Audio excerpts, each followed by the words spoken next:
Passamos a leitura no capítulo 9.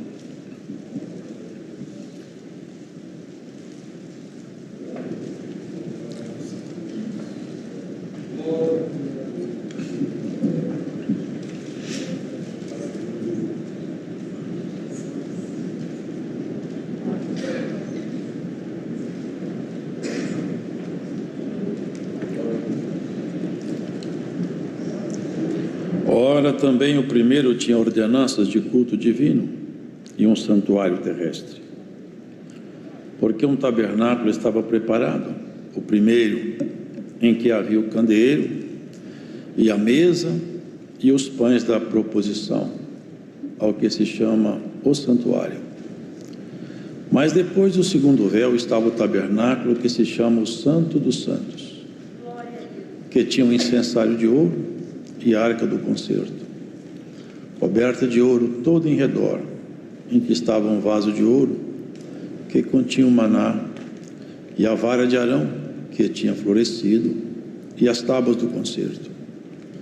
E sobre a arca os querubins da glória, que faziam sombra no propiciatório, das quais coisas não falaremos agora particularmente.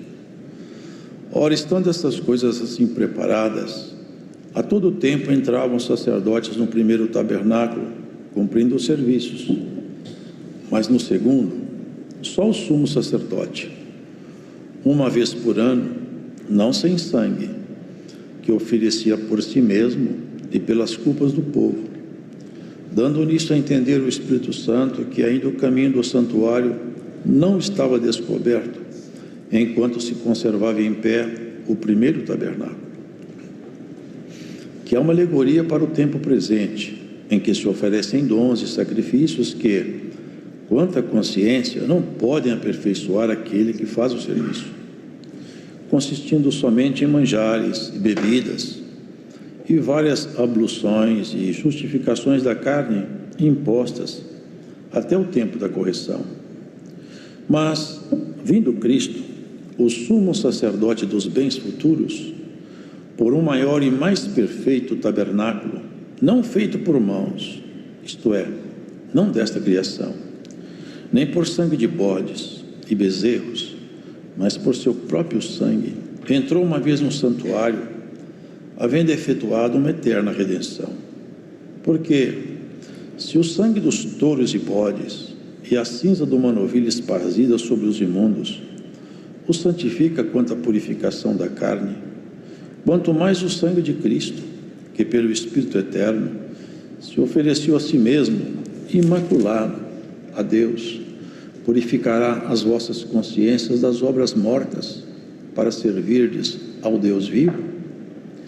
E por isso é mediador de um novo testamento, para que, intervindo a morte para a remissão das transgressões que havia debaixo do primeiro testamento, os chamados recebam a promessa da herança eterna. Porque onde há testamento, necessário é que intervenha a morte do testador. Porque um testamento tem força onde houve morte. Ou terá ele algum valor enquanto o testador vive? Pelo que também o primeiro não foi consagrado sem sangue. Porque, havendo Moisés anunciado a todo o povo todos os mandamentos segundo a lei, tomou o sangue dos bezerros e dos bodes, com água, lã purpúrea e sope, e aspergiu tanto o mesmo livro como todo o povo, dizendo: este é o sangue do testamento que Deus vos tem mandado. E semelhantemente aspergiu com sangue o tabernáculo e todos os vasos do ministério. E quase todas as coisas segundo a lei se purificam com sangue, e sem derramamento de sangue não há remissão. De sorte que era bem necessário que as figuras das coisas que estão no céu assim se purificassem, mas as próprias coisas celestiais com sacrifícios melhores do que estes. Porque Cristo não entrou num santuário feito por mãos, figura do verdadeiro, porém no mesmo céu, para agora comparecer por vós perante a face de Deus. Nem também para si mesmo se oferecer muitas vezes, como sumo sacerdote cada ano entra no santuário com sangue alheio. De outra maneira, necessário lhe fora padecer muitas vezes, desde a fundação do mundo, mas agora na consumação dos séculos, uma vez se manifestou para aniquilar o pecado pelo sacrifício de si mesmo. E como aos homens está ordenado morrerem uma vez, vindo depois disso o juízo, assim também Cristo, oferecendo-se uma vez para tirar os pecados de muitos, aparecerá segunda vez, sem pecado, aos que o esperam para a salvação.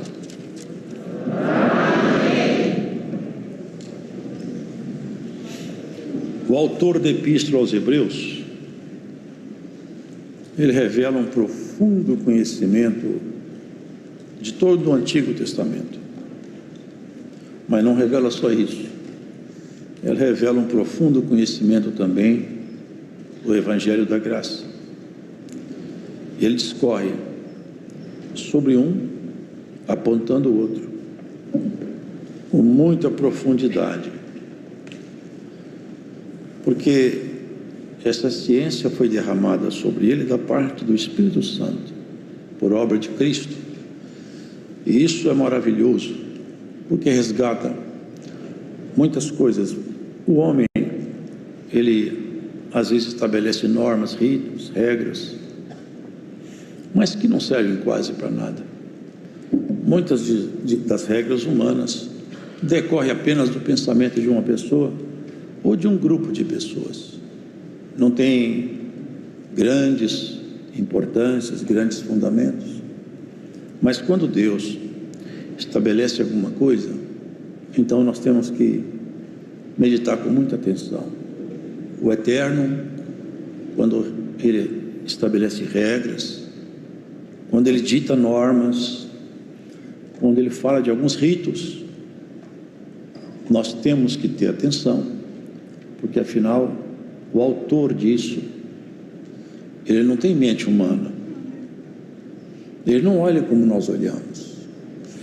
A eternidade, irmãos, nós nem temos noção do que seja isso. Nós não temos noções de coisas muito altas, até números para nós, quando eles são muito grandes, eles fogem à nossa capacidade de raciocínio. Mas para Deus, o tempo, os irmãos vejam, aqui esse autor, ele volta em tempos remotos para trazer uma informação atual. Ele vai lá atrás. Os irmãos sabem que a história dos hebreus, ela tem origem em Abraão. De Abraão até Cristo foram, não exatamente, mas quase 2000 anos. 2000 anos. Lá atrás que começou essa saga, essa história do povo hebreu. Mas começou com um projeto divino. Deus traçando um projeto, e como Deus não está preso no tempo, aqui debaixo do sol o tempo vai passando, mas seus projetos estão caminhando até chegar no ponto que Ele deseja. As gerações passam, os homens passam, mas os projetos do Altíssimo não são afetados. Abraão, o Senhor fez uma promessa para ele, mas esse autor fala dos 2 sacerdócios e fala do santuário. E para nós isso aqui tem significado, e é muito bonito. Abraão, ele chamava Abrão, que quer dizer pai exaltado. Depois Deus mudou o nome dele para Abraão, que quer dizer pai de uma multidão. Abraão, ele lá atrás, numa certa guerra, seu sobrinho Ló, ele foi feito prisioneiro, mais outros tantos. Ele saiu com seus homens e venceu, resgatou seu sobrinho. E após essa vitória, ele teve 2 encontros. 2 reis lhe vieram ao encontro, distintos, absolutamente diferentes, completamente separados em grandeza, origem e proposta. Um rei era o rei de Sodoma, outro rei era o rei de Salém. Reis totalmente diferentes, porque o homem que carregava em si mesmo uma promessa, ele tinha um encontro que ele não tinha marcado. O primeiro rei lhe propôs riquezas, porque ele havia vencido. Disse assim: deixa os homens comigo, e você fica com todo o despojo, toda prata, ouro, todo bem, leva consigo. Abraão falou: nem um bem aí eu toco. Nunca você vai dizer, é isso que ele estava falando, o rei de Sodoma me enriqueceu. Eu não quero nada, exceto a parte que toca aos moços. E também esses 3 que estão comigo, eles que pegam. A mim, você não vai dar nada. Porque, sabe, irmãos, são figuras que estão ali, que vão se desabrochando na medida que nós conhecemos a história e a palavra de Deus. Todas as vezes que Deus agenda conosco o encontro, lamentavelmente o inimigo agenda dele. Os irmãos podem ver, Deus havia agendado o encontro com Israel lá na casa de Faraó no tempo da escravidão. O inimigo agendou um encontro com o povo de Deus pela mão de Faraó, matando os meninos. Enquanto Deus planejava resgatar Israel, o inimigo matava os filhos das hebreias. Foi anunciado o nascimento de Jesus. Até tem uma profecia que dizia assim: em Ramá ouviu-se um choro, uma voz de lamento, e era Raquel chorando seus filhos e não querendo ser consolada, porque eles já não existiam mais. Era o rei Herodes. Mata as crianças de 2 anos para baixo. Enquanto Deus havia marcado o encontro com a humanidade, Satanás marcou outro encontro de morte, mas sempre prevaleceu o encontro do Senhor. E bem-aventurado é o irmão e a irmã que escuta essa palavra. E você sabe, ainda que o inimigo agendou encontros com você, prevaleceu o encontro do Senhor. E por essa palavra, alguns encontros marcados com as trevas serão desmarcados no futuro da tua vida, por causa do poder do Espírito Santo em você. E todas as vezes que o inimigo marcar o encontro com você, Cristo desmarcará. Glórias ao Senhor. Deus te tomou pela mão para te levar adiante. Enquanto o seu coração bater com amor, no céu tem ordem a teu respeito. Essa é uma obra maravilhosa, irmãos. Aquele rei que encontrou com Abraão, algumas características dele são narradas aqui no livro de Hebreus, na Epístola aos Hebreus. Sem genealogia, ou seja, não tem pai nem mãe. Sem princípio de dias, também não nasceu, também não morria. E ele era tão grande que quem tinha as promessas era Abraão. Ora, que o maior abençoa o menor. É sempre assim. E quando o rei de Salém foi encontrar com Abraão, ele trazia consigo 2 elementos. É o que nós temos que prestar atenção. Tudo que Deus faz tem razões eternas. Deus não toma nada porque ele estava com pressa, porque era o que veio no momento na mente dele. O Senhor, ele olha lá na frente, tudo tem fundamentos profundos. Esse rei encontrou com Abraão, muitos sabem isso. Ele trazia numa mão pão, na outra ele trazia vinho. Só que Abraão já era rico. Isso não é presente muito importante. E Abraão deu o dízimo para ele.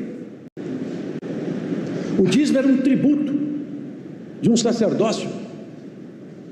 Abraão, ele era o detentor das promessas. Mas quando ele viu aquele mensageiro, ele percebeu: esse sacerdote, ele é maior do que eu. E ele traz consigo 2 elementos: pão e vinho. E entregou para Abraão.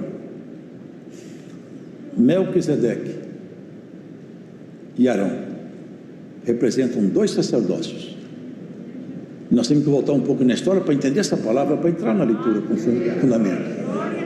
Olha, irmãos, voltando um pouco no passado, como que foi instituído o sacerdócio? Primeiro sacerdócio de Arão foi na casa de Levi.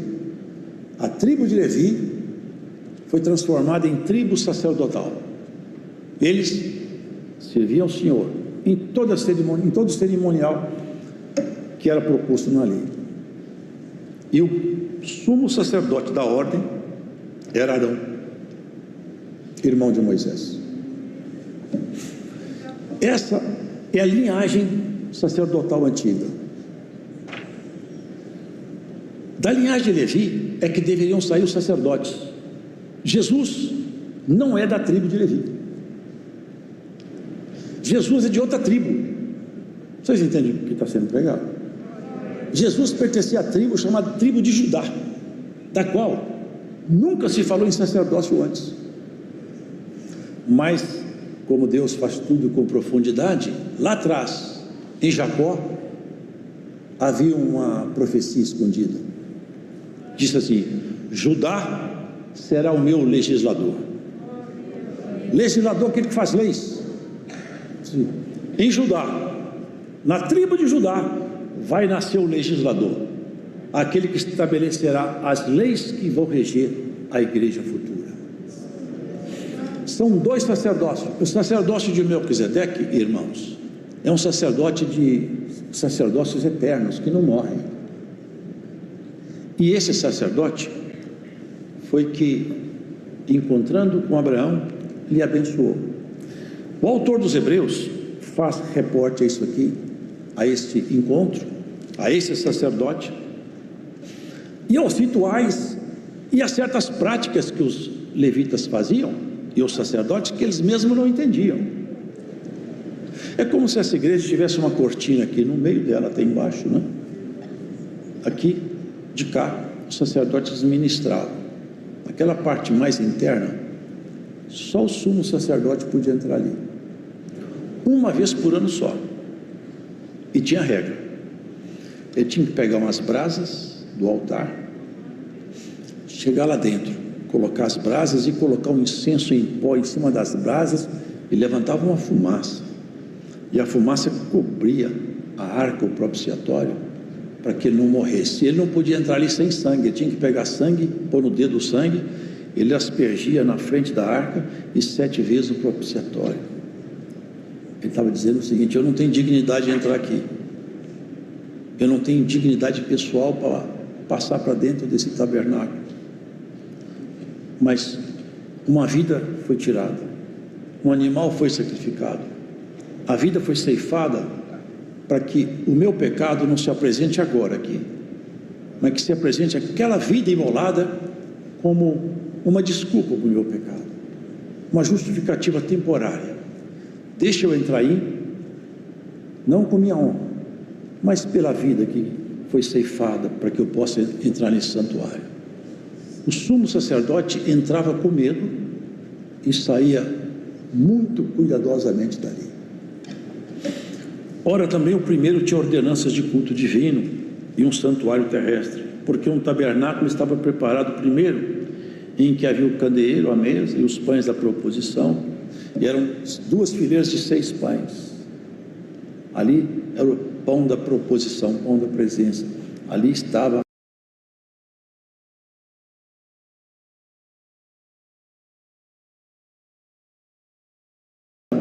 tribos de Israel.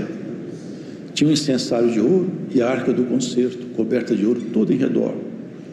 Essa arca, irmãos, guardava dentro dela 3 elementos: as tábuas do concerto, que tinha a lei, a vara de Arão que havia florescido, e ali tinha um maná que desceu do céu, estava dentro da arca. Os irmãos percebem que são todas figuras que duraram até o tempo da vinda do Senhor. Olha aqui, sobre a arca, os querubins da glória que faziam sombra no propiciatório.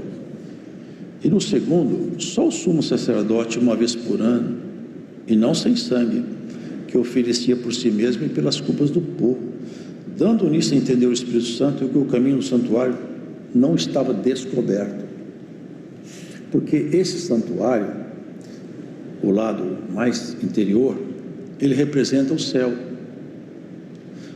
Não dá para pregar numa palavra assim o que tem de fundamento aqui, mas só para os irmãos um dia em casa, quem sabe para alguns Deus usar para isso. Quando morreu o rico e o Lázaro, vocês lembram para onde o rico foi? Ele morreu e caiu no Hades. Quando terminar a nossa vida, não há nada mais a ser feito. Nós lemos: ao homem foi dado morrer uma vez, e após isso virá o juízo. Do outro lado, simboliza o santuário verdadeiro, não esse feito por mãos humanas. O céu que nós olhamos, esse céu físico aí, se nós sairmos numa nave espacial, nossa vida acaba, a vida de todo o tempo que a população na Terra existe, nós temos um tempo igual andando rumo ao desconhecido. E onde está o fim disso? Ele está muito longe, são anos-luz. Agora, uma imensidão dessa, uma criação tão extraordinária. Agora, irmãos, imagine isso. Esse santuário lá de dentro, que estava fechado, que a cortina dizia o seguinte: o Espírito Santo, não entre nesse santuário. E mesmo o sacerdote, só entra aí com sangue, senão ali dentro mesmo eu mato ele. Até a arca, vocês lembram quando ela balançou, carregada pelos animais? Quando ela balançou, teve alguém que tentou segurar a arca, Deus fulminou ele na hora. Essa arca balança, mas quem sustenta ela é o Senhor. E guarda isso, viu, irmão? Essa obra aqui balança, mas não põe a mão não, que Deus te fulmina. Ela balança, mas ela não vai cair não. Esse povo tem um Senhor que olha diuturnamente por ele. Enquanto o Espírito de Deus estiver em nós, essa arca não vai cair. Pode balançar, porque balançou. O boi tropeçava, vai cair tudo, vai estragar tudo. Mas quem está lá em cima, olha tudo aqui embaixo. Lá, do lado de dentro, não se podia entrar. Quando Cristo na cruz bradou, vocês lembram? Pai, em tua mão entrego o meu espírito, tudo está consumado. Eu realizei a obra proposta, paguei a dívida da humanidade, bebi o cálice da amargura, passei por todos os processos, enfrentei Satanás num corpo humano e ele cercou meus caminhos, eu venci. Glórias ao Senhor. Ele caiu diante de mim, ele foi julgado, perdeu toda a prerrogativa de ministro, tombou. Quando ele tombou, lá de cima, um barulho foi visto no santuário, dentro do tabernáculo. Lá dentro escutaram um barulho, e alguém viu, quando começou de alto a baixo rasgar, como se uma mão invisível rasgasse de cima para baixo, o santuário, o santo e o santíssimo se encontraram. O santíssimo ficou livre. Sabe o que estava sendo dito? Eu abri o caminho para o homem entrar no céu. Daqui para frente, quem tombar, tomba e já entra dentro do meu santuário.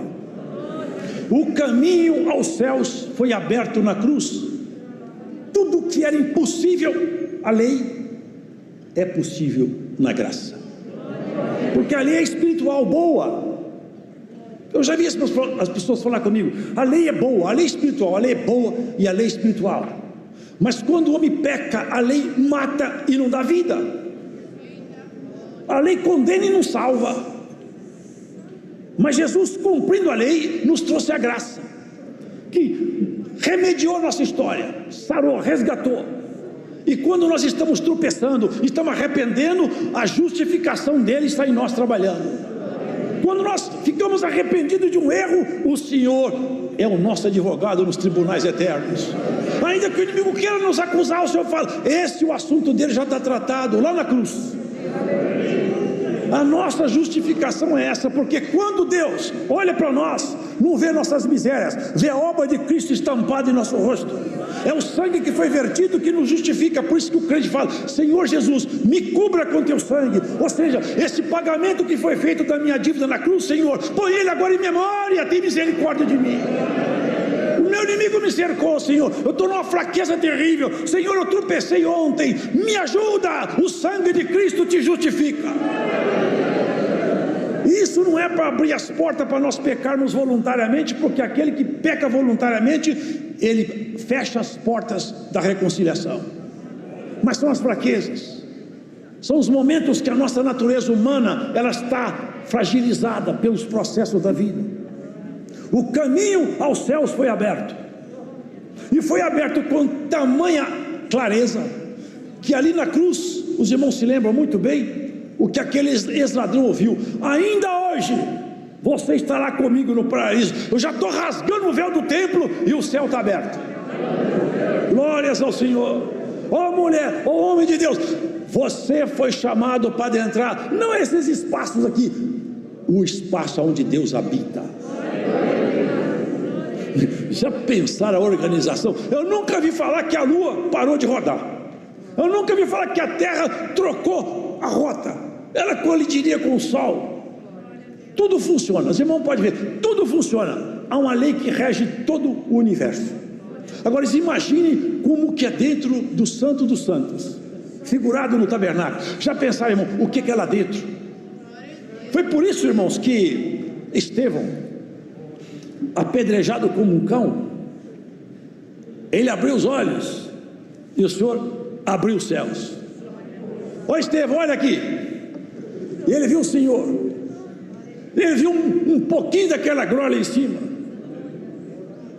O céu está aberto. É a primeira preocupação dele: Senhor, eu já vou embora encontrar contigo, mas não deixa esse povo pagar a conta da minha vida, porque o que eu vejo é tão maravilhoso que eu não queria que eles perdessem.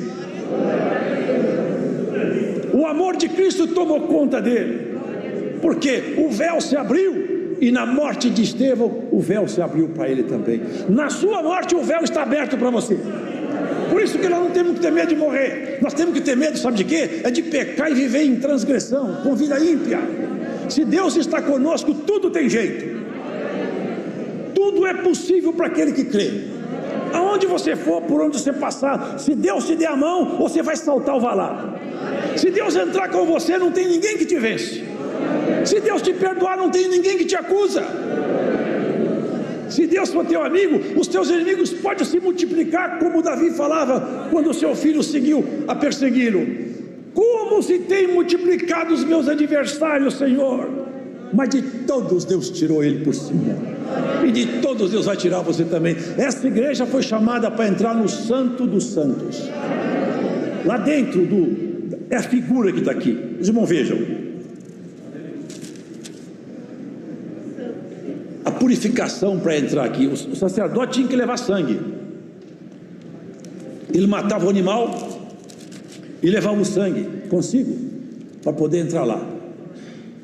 Nós vamos entrando pela fé nesse santuário. Ele levava sangue alheio, o nosso sacerdote levou o sangue próprio. Por isso que ele é capaz de purificar, porque aqueles sacerdotes, quando ele levava o sangue, ele só fazia uma memória de pecado, porque ele voltava lá e pecava tudo outra vez. O crente não. Na medida que ele é purificado pelo sacrifício de Cristo, ele vai errando cada vez menos. É luz, cada vez mais luz. Quem é santo, santifique-se mais. Os erros do ano passado, esse ano nós vamos contabilizar menos erros. Tropecei 100 vezes no ano passado, esse ano eu tropeço no máximo 90. Eu vou fechando as portas para os erros, até chegar ao ponto que se cumpra comigo o que está escrito na palavra. A universal assembleia dos justos aperfeiçoados, aonde nós somos chamados para tomar parte. Nesse grupo muito heterogêneo, de todas as nações, raças, tribo e língua, mas juntos, felizes, nós vamos nos encontrar para entrar dentro do Santo dos Santos. Isso é o melhor que pode existir para um ser humano. Saber que ele foi chamado para viver com Deus. dentro dos espaços mais magníficos da criação. Tudo é organizado, tudo funciona, tudo é belo, tudo é santo, tudo é limpo. Não tem choro, não tem lágrima, não tem tristeza, não tem morte, não tem angústia, não tem arrependimento, tudo acabou. Só que à medida que o tempo se aproxima, o inimigo também, lamentavelmente, ele fica agitado.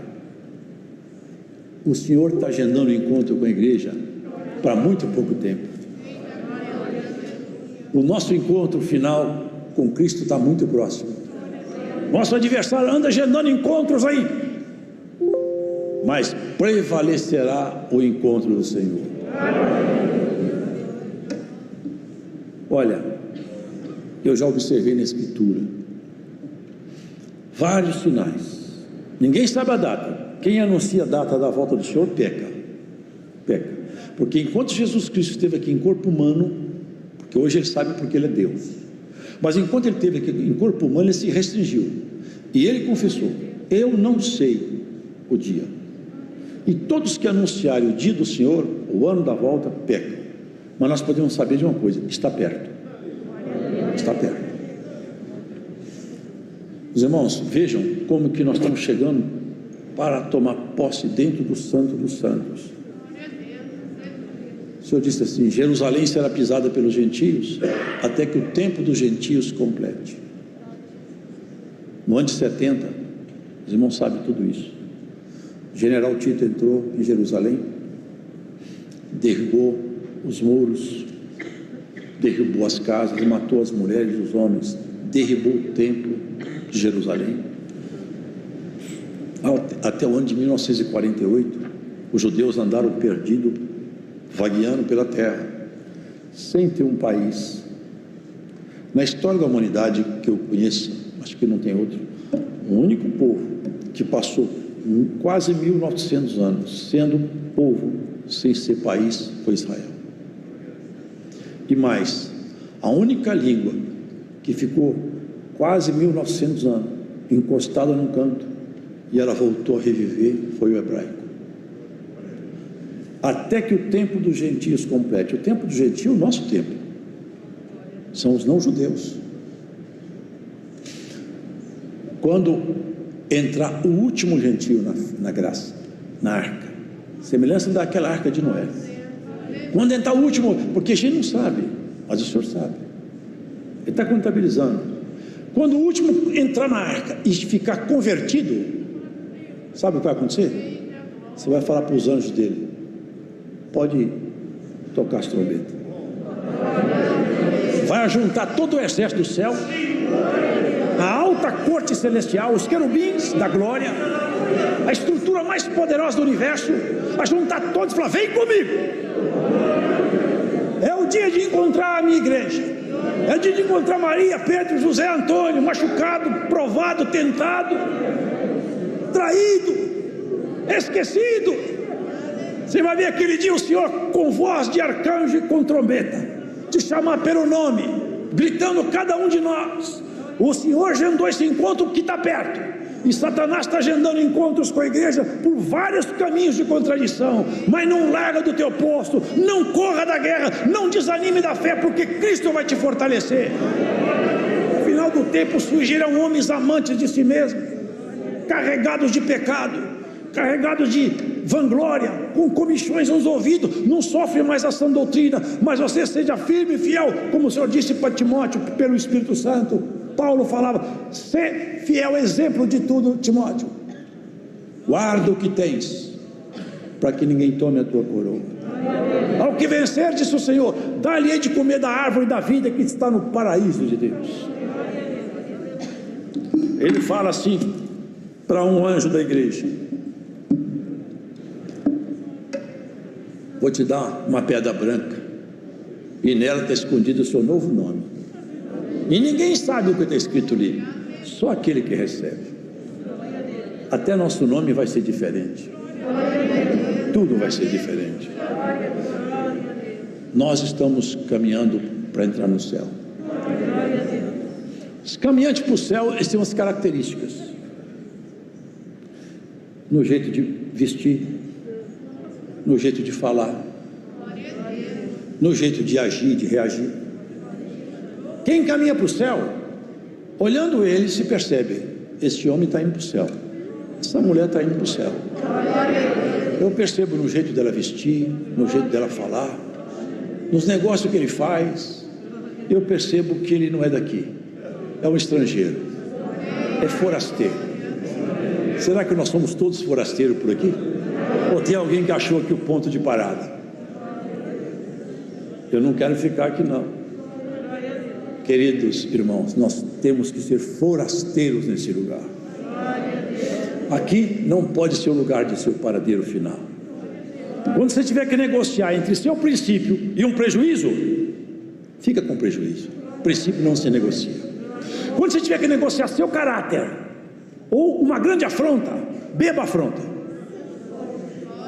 porque caráter não se negocia. Quando você tiver que negociar sua santidade ou uma vergonha pública, passe a vergonha pública, mas não negocie a sua santidade. Glórias ao Senhor. Não negocie os valores santos que Cristo morreu para te dar. Não negocia aquilo que é sagrado e puro, que foi colocado em você por sangue derramado na cruz. Não negocie o que o Senhor te colocou com um custo muito alto, acima do que você podia pagar. Não aceite negociar aquilo que Deus te deu. Até os dons. Você tem que todo dia perguntar: cadê o dom que o Senhor me deu? Eu quero o dom. O dom foi embora. Glórias ao Senhor. Que volte o dom em nome de Jesus Cristo para você. Aleluia. Não perca o que é santo. As vestes, elas te foram dadas. E eis que eu vi uma multidão tão grande, vestida de um vestido branco, de linho fino, que representa a justiça dos santos. Como nós estamos vestidos aqui hoje? Espiritualmente estamos todos de linho. E você que escuta essa pregação na sua casa, está vestido de linho? Branco? Porque se nós não tiver vestido de linho branco, sabe o que vai acontecer? No dia da festa, o rei vai chegar e vai assim: como que você entrou aqui dessa maneira? Amarra, joga lá fora, que com essa veste ninguém entra na minha festa não. É assim, queridos, nós vamos para o Santo dos Santos. É o lugar mais interior. O brado de Jesus na cruz, o rei. Até um centurião que nem era crente, quando ele viu as palavras do Senhor Jesus, o jeito dele olhar, as palavras que ele falava, o tom da voz, e depois quando ele bradou, entregou o seu espírito, o céu se fechou. Começaram então os relâmpagos, trovões, e um terremoto tomou aquele lugar. E ele falou: verdadeiramente esse homem era filho de Deus. Nós matamos o filho de Deus. Até no cemitério da cidade o terremoto chegou, e o grito do Senhor chegou. As sepulturas se abriram, e quem era santo e puro tombou na legitimidade da sua fé, se levantou do meio dos mortos, o corpo se recompôs e entrou na cidade. Eles falaram: esse homem tinha morrido, está vivo. Foi o brado de Jesus. Se Jesus morrer não ressuscitou alguns, na glória vai ressuscitar todos nós. Se na morte ele trouxe uns à vida, na volta vai trazer todos, e em glória, para dentro do santuário eterno. Para onde você está indo, irmã? Para onde você vai, irmão? Dá uma olhada no espelho dessa palavra, como está a sua veste. Se ela não estiver branca como linho puro da justiça da palavra, pede uma veste para o Senhor hoje aqui. Deus seja louvado. Agradecemos. Santo é o Senhor, glória a Deus, nosso eterno Deus e Pai celestial. De novamente, Senhor, se encontramos aqui a uma parte da tua herança, com o joelho prostrado em terra, agora em ato de agradecimento, Senhor, contente, alegre por este momento feliz na tua presença. Graça nós te damos, Senhor, pela força dada ao teu Filho em levantar, atender este santo culto, aonde foi aberto em nome do Senhor Jesus. Graça nós te damos, Senhor, pelos hinos entoados, ainda que provados, angustiados, perseguidos, não foi negado aqui o louvor à tua santidade divina. Glória ao nome do Senhor. Graça nós te damos, Senhor, pela oração dada ao teu Filho, que esta subiu como incenso suave ao céu do céu. Graça nós te damos maiormente por este rico ponto de palavra, Senhor, aonde veio nos alegrando, Senhor, a nossa alma. Tu mandaste este pão do céu, aonde saciou as nossas almas, e estamos aqui fartos, Senhor, de ouvir, Senhor, estes ensinamentos, como melhor te servir na terra. Graça nós te damos por tudo, Senhor. Guarda o teu povo, Senhor, na terra, e livra a nossa alma de pecar na tua presença. Pai eterno, recebe esta oração de agradecimento, juntamente este santo culto, em nome do teu Filho Jesus, bendito e eterno.